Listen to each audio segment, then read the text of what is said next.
Day 2. I made it to where it wanted to be. As the sun slowly setting,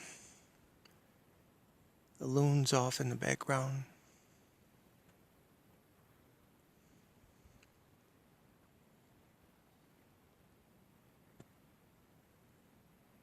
Singing their songs.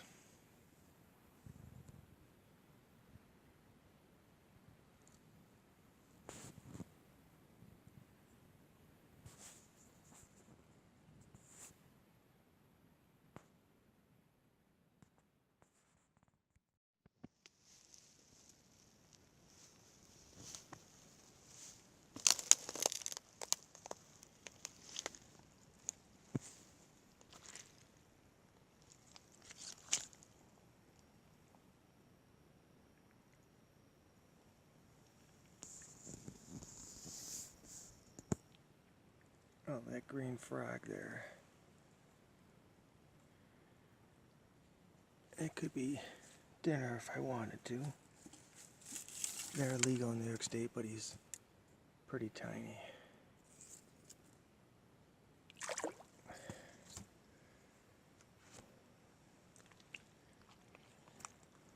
I mean, why not?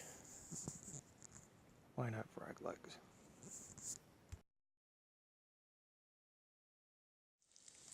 Okay, here we have the beginning of day 3.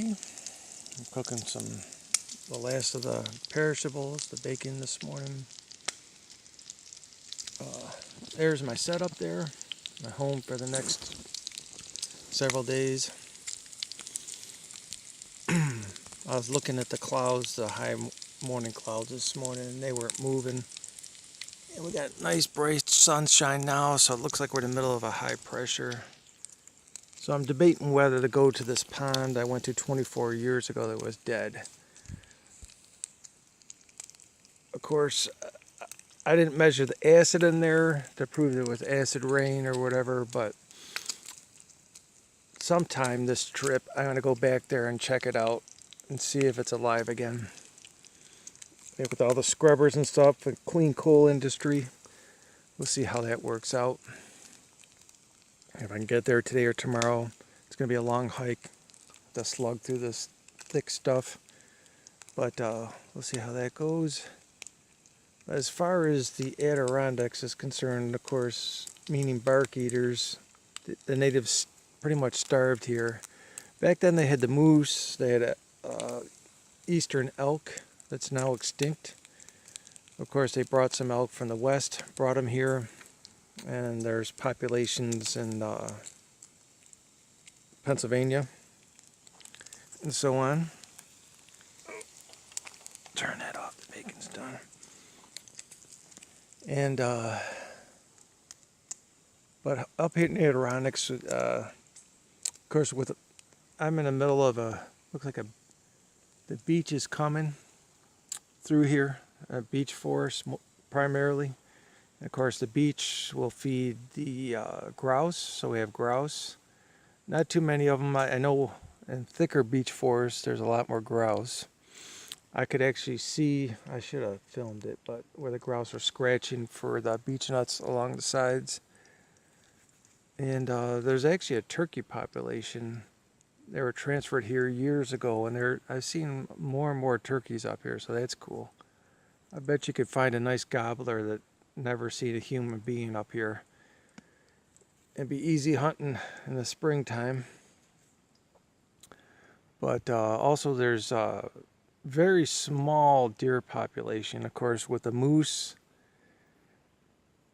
they get this disease from the deer that wipes them out. So where there's a decent deer population, there isn't any moose. But up here there's a decent moose population, a very small white-tailed deer population.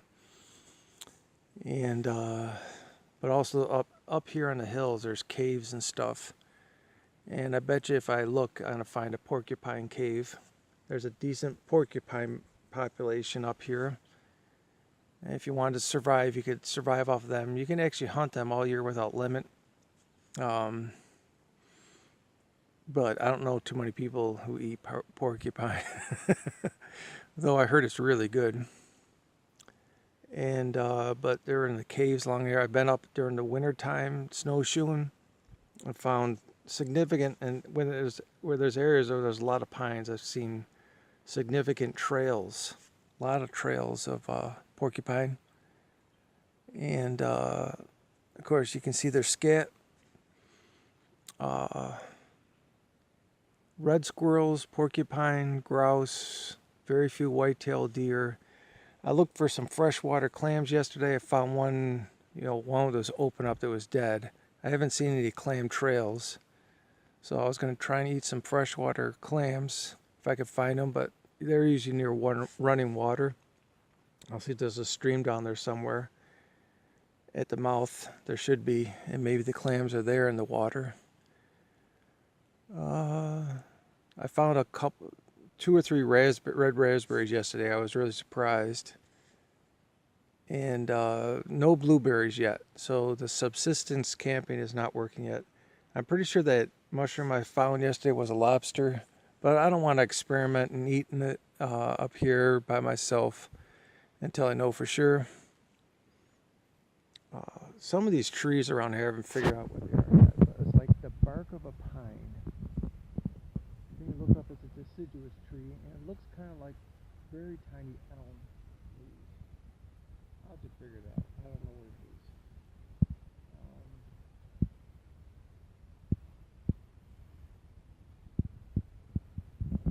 is. Beautiful morning.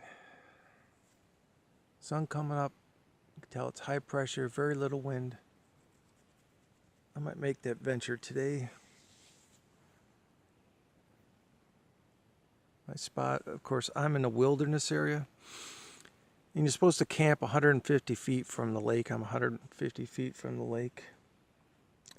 And as far as I know, I'm the only person on this whole stinking lake. Well, it's not a stinking lake, beautiful lake. And the reason why I'm not telling you what it is, because I want to keep it that way. But if you want to do a hike or whatever, if you want to do roughing it, you can get away and there's no other human beings there and find the places. And I'm not going to tell you mine or else that won't be happening anymore. But just look at a map, Google Maps and so on. Learn how to use a compass and find these places, or there are some trails. And you'll have a great experience. So, New York State is not known for fires. I only know of one fire in my life at Montezuma Swamp when the cattails burned, but I built this pit. I had to dig down with a rock to get down to the dirt. Then I accumulated a bunch of rocks, and to keep any sparks from flying out and hitting the dander,